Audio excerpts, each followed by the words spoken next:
আসসালামু আলাইকুম রহমতুল্লাহ। রমজান হচ্ছে এমন একটি পবিত্র মাস, যে মাসে মহান আল্লাহ তাআলা বান্দার ইবাদতের সওয়াবকে বহুগুণ বাড়িয়ে দেয়। আপনি যদি এক ওয়াক্ত নামাজ পড়েন, আপনার কিন্তু এর বিনিময়ে আল্লাহর কাছে বহুগুণে সওয়াব পাবেন। রোজা রাখলে, বিভিন্ন ভালো কাজ করলে কিন্তু আপনার সওয়াব বহুগুণ বৃদ্ধি পাবে।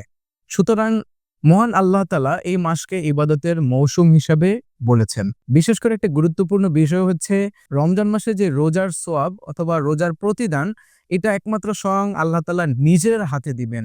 অন্য বিষয়গুলা কিন্তু বিভিন্ন রেওয়ায়াত, বিভিন্ন ব্যাখ্যা বিশ্লেষণ আছে, কিন্তু রমজানের এমন ফজিলতের কথা বলেছেন আল্লাহ তাআলা নিজ হাতে যেটা দিবেন, আপনারা বুঝতেই পারছেন সেটা কত গুণ বাড়িয়ে আল্লাহ তাআলা দিবেন।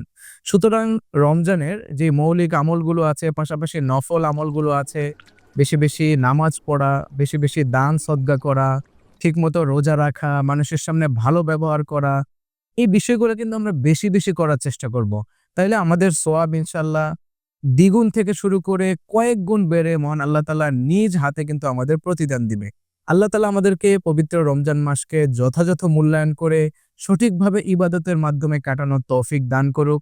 আমিন। আসসালামু আলাইকুম ওয়া রাহমাতুল্লাহ।